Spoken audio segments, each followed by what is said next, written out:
Hello दोस्तों, प्रीसा study में आपका तहे दिल से स्वागत है। दोस्तों, आप लोगों को आज मैं त्रिभुज के बारे में मतलब क्या ज्योमेट्री पार्ट को कुछ टॉपिक आपको बताने जा रहा हूं। दोस्तों, बहुत दिन से आपकी क्लास नहीं चल रही थी, इसके लिए मुझे खेद हो रही है। तो दोस्तों क्या है, सबसे पहला टॉपिक को हमने लाया है। इसमें क्या है दोस्तों, तो त्रिभुज के प्रकार हैं। त्रिभुज के बारे में जानना है तो सबसे पहली बात हम क्या करते हैं कि त्रिभुज के बारे में कुछ बेसिक जो टॉपिक होते हैं उसको हम बताना चाहेंगे। दोस्तों क्या है त्रिभुज, तो त्रिभुज क्या कहता है कि तीन भुजाओं से, क्या कहता है ये दोस्तों, तीन भुजाओं से घिरे हुए आकृति को क्या कहते हैं, त्रिभुज कहते हैं। तो त्रिभुज के पार्ट को भी हम समझ लेते हैं इसमें। तो देखिए त्रिभुज में क्या होता है, तीन भुजा होता है। यदि इसका नामकरण की कोई देना चाहेंगे तो क्या करेंगे, सबसे पहले तो ये हो जाएगा ए बी और ये सी। आप कहेंगे कि ये ए और बी क्या है, इसके बारे में हम बता रहे हैं आपको। ये शीर्ष को नियुक्त करता है और ये भी क्या है, शीर्ष को है। जहाँ पर दो भुजा आपस में मिलती है उसको ही हम क्या कहते हैं, शीर्ष कहते हैं। यदि हम भुजा की बात करें तो दोस्तों भुजा क्या हो जाएगा आपका, यहाँ पर ए बी हो जाएगा, बी सी हो जाएगा और सी ए हो जाएगा। ठीक है। यदि हम शीर्ष की बात भी करें तो शीर्ष क्या हो जाएगा आपको दोस्तों, यहाँ पे तो शीर्ष हो जाएगा ए बी और सी, इस तरह से। अब यहाँ पर देखते हैं, यहाँ पर कोण भी होता है। त्रिभुज का अलग पार्ट एक कोण भी है। तो देखिए यहाँ पर ये कोण होता है। जब दो भुजा संयोग करती है तो वो जितना का झुकाव होता है वही क्या कहलाता है, कोण कहलाता है। तो यहाँ पर हम त्रिभुज को हम ऐसे डिनोट कर सकते हैं त्रिभुज की नामकरण करने के लिए ए बी सी, और इसको हम लिख सकते हैं ए बी सी, ये ए बी सी ऐसे कर सकते हैं, ए बी सी। और इस तरह से आप ये भुजा से इधर भी जा सकते हैं, इधर भी जा सकते हैं, और यहाँ से इधर जाके ये भी बोल सकते हैं। तो मतलब इस तरह से त्रिभुज का नामकरण क्या हो सकता है, एवं कई प्रकार के नामकरण कह सकते हैं आप। तो देखिए आप एंगल की भी बात करें तो यदि हम ए एंगल को डिनोट करते हैं तो इसके सामने जो ये भुजा जाती है शीर्ष, ये वाला शीर्ष, और इसके भुजा वाला ये शीर्ष। तो आप यदि ए को डिनोट करें तो ये कोण ए को क्या लिख सकते हैं, बी ए सी। आदि या इसको क्या लिख सकते हैं, कोण सी ए बी। ठीक है। अब इसी प्रकार से हम बी कोण को भी नोट करते हैं तो ए बी सी, या इसको क्या करेंगे, कोण को क्या लिख सकते हैं, तो कोण सी बी ए ऐसे लिख सकते हैं। अरे तीसरा कोण हम सी की बात करूं तो सी को क्या लिख सकते हैं, तो बी सी ए, या त्रिभुज इसको कोण को क्या लिख सकते हैं आप यहाँ पे, ए सी बी। इस तरह से हम लिख सकते हैं। तो आपको पता चल गया कि तीन भुजा से आकृति को हम क्या कहते हैं, त्रिभुज कहते हैं। त्रिभुज का एक पार्ट होता है क्या आपका, भुजा। तो यहाँ भुजा है ए बी सी सी ए, और शीर्ष की बात करो तो क्या है, ए बी सी है। शीर्ष क्या है, ये है। जहाँ पर दो भुजा मिलती है उसके इंड बिंदु को ही हम क्या कहते हैं, जहाँ पर मिलती है दो भुजा की इंड बिंदु, भुजा का अंत बिंदु, तो यही क्या कहलाता है, ये शीर्ष कहलाता है। यहाँ पर कोण भी होता है, तो इस प्रकार से तीन कोण ही बन रहा है। यदि हम तीनों कोण के एंगल की बात करें, कोण ए प्लस कोण बी प्लस कोण सी को हम 180 डिग्री, मतलब यहाँ पर क्या पता चला एक चीज़ आपको कि त्रिभुज के मतलब क्या कहते हैं, त्रिभुज के यदि तीनों एंगल को जोड़ते हैं हम तो इस तरह से क्या होता है आपका, ये क्या कर सकते हैं, कोण ए प्लस कोण बी प्लस कोण सी बराबर को क्या लिख सकते हैं, 180 डिग्री। ठीक है। इस तरह से आप क्या हुआ, एक फार्मूला यहाँ पर भी निकल गया कि त्रिभुज के तीनों एंगल का योग क्या होता है, 180 डिग्री होता है। ठीक है। अब देखिए नेक्स्ट चीज़ को हम देखेंगे। नेक्स्ट क्या है आपका दोस्तों, अब ये परिभाषा को तो आपने देख ही लिया, त्रिभुज के तीनों भुजा के योग को क्या कहते हैं, त्रिभुज के तीनों भुजा का बने आकृति को त्रिभुज कहते हैं। प्रकार क्या होता है, तो प्रकार को हम नेक्स्ट टॉपिक में कवर करेंगे, नेक्स्ट पेज में। तो अब क्या है, यहाँ पर का परिमाप है, यहाँ पर छुपा हुआ है आपका, देख लीजिए क्या है ये परिमाप। तो आप देखिए त्रिभुज के एक नामकरण भी कर लेते हैं। त्रिभुज यदि ए बी सी कोई त्रिभुज है तो यहाँ पर परिमाप क्या होगा, तो इनके भुजा का योग होगा। तो मान के चलिए यदि ये भुजा 5 है, ये 4 है, ये 7 है, क्या है, ये 4 है 7 है। यदि ये भुजा के माप को हम योग कर देंगे तो योग कर देंगे, यही कहलाएगा परिमाप। परिमाप बराबर क्या होगा, यहाँ पर परिमाप बराबर हो जाएगा आपका भुजाओं का योग, क्या कहलाएगा, भुजाओं का योग। तो भुजा का योग क्या हो जाएगा दोस्तों यहाँ पे, तो भुजा आप यहाँ जोड़ेंगे 4, 5 और 7 को जोड़ देंगे तो यहाँ हो जाएगा 9, 7, 16 आपका 16। यदि इसकी इनकी इकाई 7 का इकाई सेंटीमीटर में है तो ये सेंटीमीटर हो जाएगा, यदि मीटर में है तो मीटर। अक्सर क्या होता है सेंटीमीटर में ही हम लोग लिखते हैं। तो इस प्रकार आपका क्या हुआ, परिमाप को भी आप क्लियर कर लिए। अब नेक्स्ट को देखिए आप। अब क्या है, त्रिभुज को भुजा के आधार पर भी बांटा गया। क्या बचा गया दोस्तों, तो त्रिभुज के भुजा के आधार पर क्या बांटा गया है, तो भुजा के आधार पर दोस्तों त्रिभुज को बांटा गया। तो त्रिभुज 3 प्रकार के होते हैं भुजा के आधार पर। तो विषम बाहु त्रिभुज क्या होता है, विषम बाहु त्रिभुज, विषम बाहु त्रिभुज। बाहु मतलब भुजा, विषम मतलब क्या होता है, कोई भी समान नहीं है। तो इस प्रकार आप बना सकते हैं। ऐसे कोई त्रिभुज है, इस तरह से त्रिभुज है आपका। तो देखिए इस तरह से ये त्रिभुज यदि ABC है, यदि ये 4 है, ये 5 है, ये 7 है। अब यहाँ पर क्या हुआ, विषम बाहु मतलब अलग अलग समान है। यहाँ पर देख लिए अलग अलग भुजा की माप दिया हुआ है, इसको क्या कहेंगे, विषम बाहु त्रिभुज। और एक चीज़ एक भी बता दूं, और 2 भुजा को जोड़ने के बाद तीसरी भुजा से बड़ा होना चाहिए। 2 भुजा को जोड़ने के बाद तीसरी भुजा से बड़ा होना चाहिए। देख लीजिए यहाँ पर ये त्रिभुज का रूल होता है कि जब 2 भुजा को A + B + C, तो तीसरी भुजा से क्या होना चाहिए, बड़ा होना चाहिए। देखिए ये रूल को भी फॉलो करना चाहिए, ठीक है। तो ये विषम बाहु त्रिभुज का होता है। अब नेक्स्ट है आपका क्या, नेक्स्ट क्या है, तो नेक्स्ट आपका एक है समद्विबाहु। क्या होता है, समद्विबाहु त्रिभुज। क्या होता है समद्विबाहु त्रिभुज। अब देखिए सम मतलब बराबर, क्या होता है सम मतलब बराबर कह सकते हैं, या द्वि मतलब 2 और बाहु मतलब भुजा। तो जिस त्रिभुज का 2 भुजा बराबर हो, अब देखिए यदि ABC कोई 2 त्रिभुज है, तो इसमें देखिए यदि A भुजा बराबर है।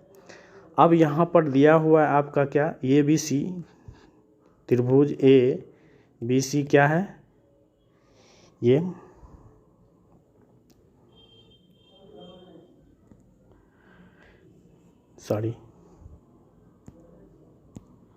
त्रिभुज यहाँ क्या दिया हुआ था, त्रिभुज ये ABC है, ABC, ये भुजा क्या है, बराबर है। तो यहाँ पर क्या है, A बराबर CA, क्या है ये CA, ये भी बराबर CA दिया हुआ है। अब देखिए 2 भुजा बराबर, जिसके एंगल भी 2 कोण भी बराबर होंगे। क्या होंगे, तो क्या होता है, बराबर भुजा के सामने की कोण भी बराबर होता है। तो इस तरह आप लिख सकते हैं कोण B बराबर कोण C होगा। यहाँ एक चीज़, ये चीज़ भी डिनोट कर सकते हैं आप।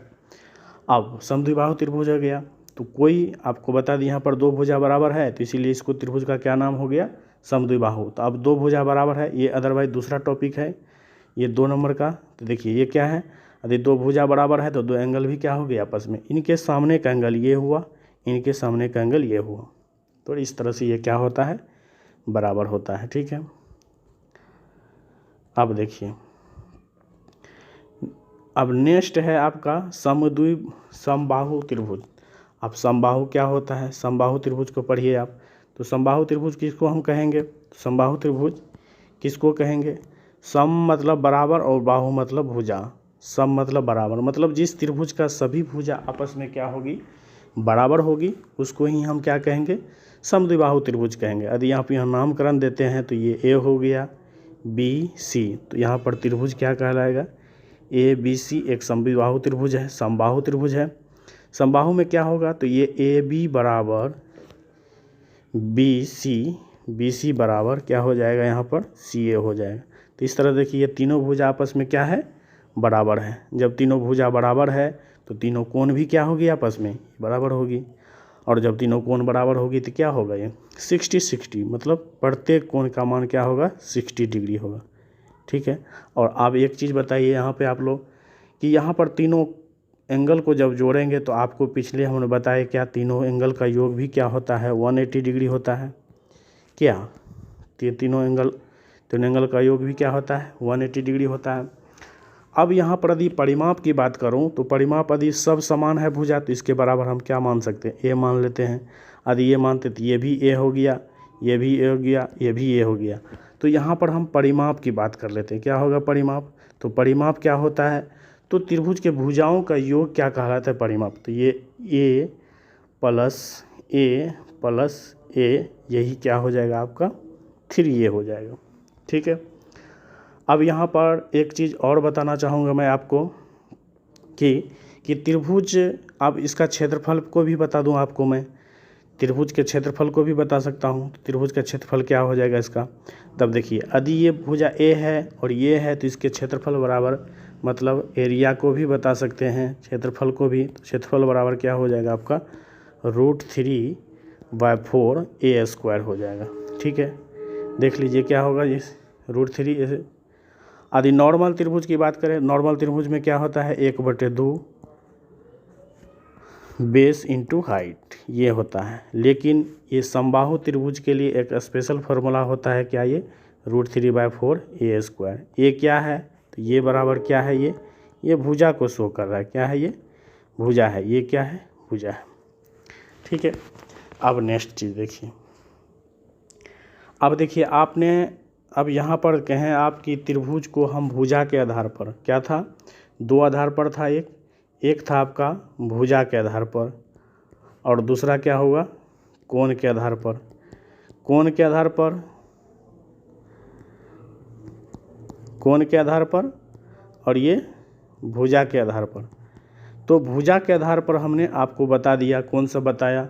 तो पहला बताया विषमबाहु त्रिभुज जिसका कोई भी भुजा बराबर नहीं हो। दूसरा बताया समद्विबाहु त्रिभुज जिसका 2 भुजा बराबर हो। और एक बताया लास्ट में आपको ये समबाहु त्रिभुज जिसका सभी भुजा बराबर हो, सभी कोण भी आपस में बराबर होगा। तो सभी कोण बराबर होगा, क्षेत्रफल भी इनका बताए, परिमाप भी बताए। अब हम कोण के बारे में, हम कोण के आधार पर भी क्या कर सकते हैं? हम त्रिभुज को बांट सकते हैं। तो देखिए, कोण के आधार पर भी हम क्या कर सकते हैं? इसको बांट सकते हैं। तो कोण के आधार पर क्या होगा? तो कोण के आधार पर क्या हो जाएगा त्रिभुज का? देखिए यहाँ पर कोण के आधार पर क्या होगा? तो कोण के आधार पर भी त्रिभुज को 3 भाग होता है। तो पहला भाग को हम देखते हैं यहाँ पर क्या होगा। ये पहला है न्यून कोण त्रिभुज। क्या होता है? ये पहला है न्यून कोण त्रिभुज, न्यून कोण त्रिभुज होता है। दूसरा क्या है? दूसरा है समकोण त्रिभुज। क्या होता है? समकोण त्रिभुज। और तीसरा क्या है? विषम कोण, विषम कोण नहीं, सॉरी, ये क्या है? देख लीजिए थोड़ा सा। पहला आपका क्या हो गया? पहला हो गया न्यून कोण, न्यून कोण त्रिभुज। दूसरा में क्या हो जाएगा आपका? समकोण त्रिभुज, समकोण त्रिभुज। और तीसरा क्या हो जाएगा आपका? अधिक कोण त्रिभुज। क्या हो जाएगा? अधिक कोण त्रिभुज। ठीक है, समझ पा रहे हैं? तो आप एक एक को डिफाइंड हम लोग करते जा रहे हैं। तो देखिए, न्यून कोण में क्या होगा? प्रत्येक कोण न्यून कोण होगा। न्यून कोण किसको कहते हैं? अब न्यून कोण को भी जानते हैं। अब जिस एंगल का क्या कहते हैं? जिस कोण का माप क्या होगा? 0 से बड़ा क्या होना चाहिए? 0 से बड़ा लेकिन 90 से छोटा। 0 से बड़ा और 90 से छोटा होगा, उसको ही हम क्या कहेंगे? न्यून कोण कहेंगे। और तो इस तरह से यदि त्रिभुज को हम ड्रॉ करते हैं तो प्रत्येक कोण क्या हो जाएगा? यदि ये हम क्या लेते हैं, आप ये 30 लेते हैं और ये 50 लेते हैं, 30-50, और ये क्या हो जाएगा आपका? नहीं, इसको आप इस तरह से देखिए। एक ये क्या लीजिए?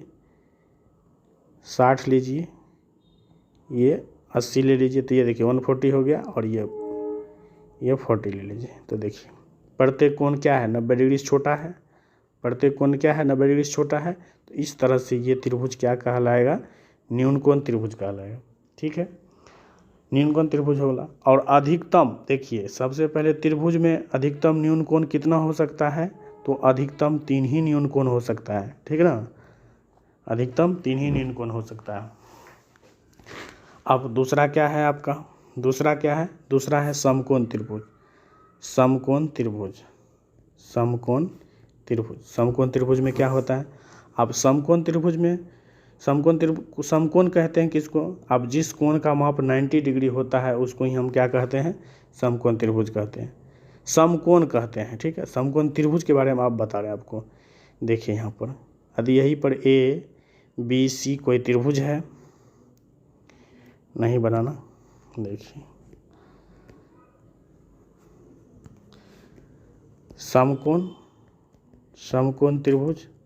समकोण त्रिभुज ऐसे बनेगा आपको। देखिए समकोण त्रिभुज, आप देखिए ये 90 डिग्री है और ये ABC, अब यही 90 डिग्री, इसका सिंबल क्या होता है, यही 90 डिग्री को शो करता है। अब देखिए यही 90 डिग्री कहलाएगा आपको, यही 90 डिग्री को शो करता है, इसका मतलब ही होता है ये 90 डिग्री। ठीक है, अब देखिए 90 डिग्री के सामने की भुजा को इसको ही क्या कहते हैं, कर्ण कहते हैं। क्या कहते हैं, कर्ण कहते हैं। अब इसको या तो लंब मान सकते हैं या तो इसको लंब, इसको आधार चाहे इसको आधार, मतलब ये दोनों में क्या कर सकते हैं आप, बांट सकते हैं। ठीक है ना, तो इस तरह से देखिए मिट गया, क्या हुआ, मिट गया। इसके लिए देखिए ये क्या कहलाएगा 90 डिग्री, ये क्या का होगा, कर्ण होगा। ठीक है, ये ABC हो ही है। अब देखिए ये आधार हो सकता है कोई भी। ठीक है, अब 90 डिग्री के सामने की भुजा सबसे बड़ी होती है, इसके सामने की भुजा क्या है, सबसे बड़ी है, जिसको हम क्या एक नाम से जानते हैं, इस भुजा को हम कर्ण के नाम से भी जानते हैं। हम त्रिकोणमिति में इस चीज़ के बारे में पढ़ते हैं, और ज़्यादा त्रिकोणमिति का जो भी टॉपिक है ये समकोण त्रिभुज के ही तहत हम पढ़ते हैं। अब देखिए यहाँ पर हम आपको बता दीजिए 90 डिग्री है, ये कोण कुछ भी हो सकता है आप, और होगा क्या, तो समकोण त्रिभुज में अधिक से अधिक कितना समकोण हो सकता है, तो अधिक से अधिक एक ही समकोण हो सकता है। अब बताइए समकोण का मान कितना होता है, यदि तो कोण ABC का मान क्या हो जाएगा 90 डिग्री। अब मान के चलिए यदि हम एक समकोण ले लिए, दूसरा समकोण बनावे तो 180, मतलब क्या, दो कोण को ही जोड़ करके हमको क्या हो जाएगा 180 डिग्री। क्या ये संभव है, ये संभव बिल्कुल ही नहीं है। क्या है, ये बिल्कुल ही संभव नहीं है। तो इसलिए त्रिभुज में, समकोण त्रिभुज में अधिकतम एक ही समकोण हो सकता है।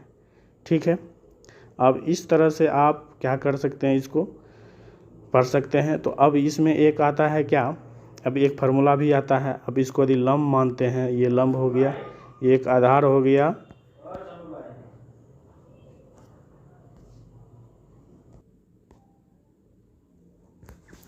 तो देखिए हमने आपको समकोण त्रिभुज के बारे में बता रहे थे। तो समकोण त्रिभुज के बारे में, तो देखिए समकोण त्रिभुज ऐसे बनाते हैं हम। क्या होता है, ये 90 डिग्री होता है, यदि इसका नामकरण करूँ तो त्रिभुज ABC हो जाएगा।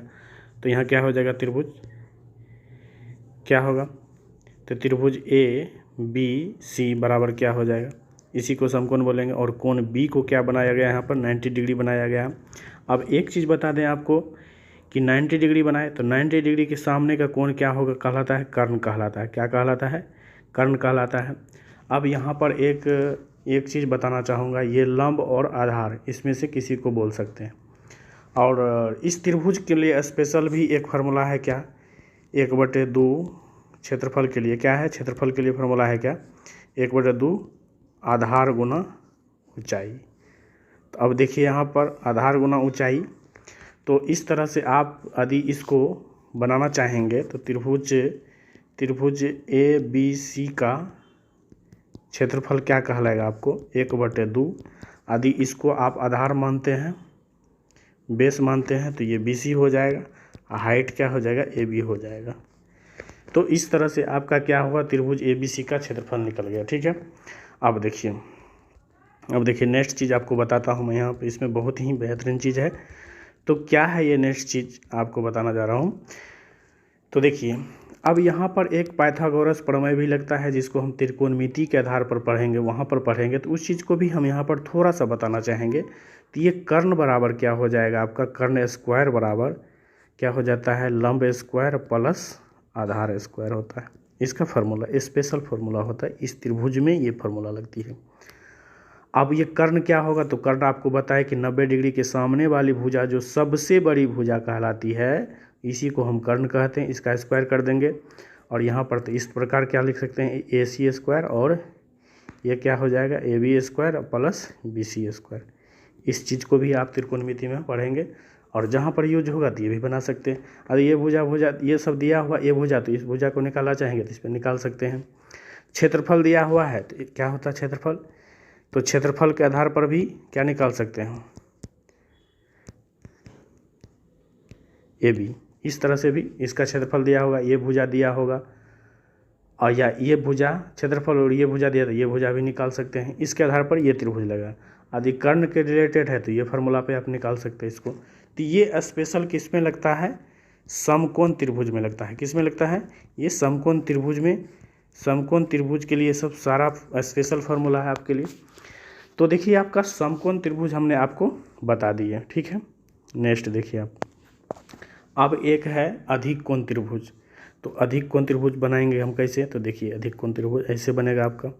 तो अधिक कोण त्रिभुज ये हुआ, ये देखिए, और ये कोण त्रिभुज ए बी सी इस तरह से। अब देखिए अधिक कोण त्रिभुज में सबसे बड़ी भुजा के सामने का कोण सबसे बड़ा होता है, आपको ये पता है। और अधिक कोण क्या होता है, अधिक कोण का परिभाषा, अधिक कोण तो वो कोण 90 से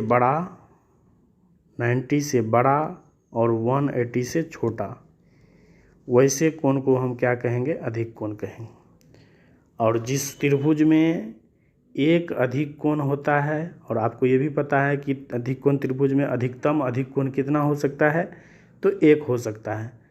और इस तरह से आप ये अधिक कोण हो गया, इस तरह से ये अधिक कोण त्रिभुज यही था आपका, ठीक है। और ये दो भुजा, ये दो एंगल छोटा छोटा दिया, न्यून कोण होगा, न्यून कोण होगा इस तरह से। तो ये अधिक कोण आपका त्रिभुज था, ठीक है। नेक्स्ट आप देखिए, अब देखिए कुछ त्रिभुज से जुड़ा हुआ नोट्स भी है जो कि आपको डायरेक्ट एग्जाम बेस्ड पे भी पूछेगा क्वेश्चन। तो क्वेश्चन एग्जाम बेस्ड पे क्या पूछेगा आपको, देखिए बताता हूँ मैं, कि कह रहा है यहाँ पर क्या, कि किसी भी त्रिभुज, क्या कह रहा है, किसी भी त्रिभुज में कम से कम 2 न्यून कोण होगा, ठीक है, और अधिक से अधिक 3 न्यून कोण होगा, तब वह न्यून कोण त्रिभुज कहलाएगा। तो आपको यह भी पता चल गया कि न्यूनतम जो है कम से कम 2 न्यून कोण होगा, और अधिक कितना होता है, अधिक से अधिक 3 न्यून कोण होगा, तो वो तब क्या कहलाएगा, न्यून कोण त्रिभुज कहलाएगा। ये देखिए इस तरह से कितना बनाए थे हम, 40 बनाए थे, ये 80 बनाए थे, ये कितना हुआ, और ये 60 हो जाए। तो देखिए अधिकतम आदि अब ऐसा भी हो सकता है, किसी भी त्रिभुज में आदि, ये समकोण त्रिभुज लीजिए तो देखिए ये 2 न्यून कोण होगा, और ये क्या होगा 90 डिग्री। लेकिन जब तीनों न्यून कोण होगा तो वो क्या कहलाएगा, न्यून कोण त्रिभुज कहलाएगा, ठीक है। अब नेक्स्ट देखिए आप, नेक्स्ट क्या है आपका, नेक्स्ट अब कहता है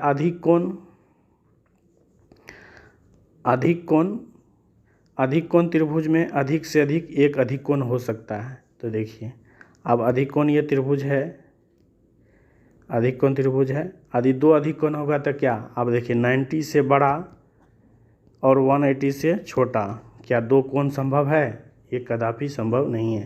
तो आप लोग को ये डायरेक्ट ये क्वेश्चन आपको पूछ सकता है ऑब्जेक्टिव तौर पे कोई भी कंपटीशन एग्जाम में, ठीक है।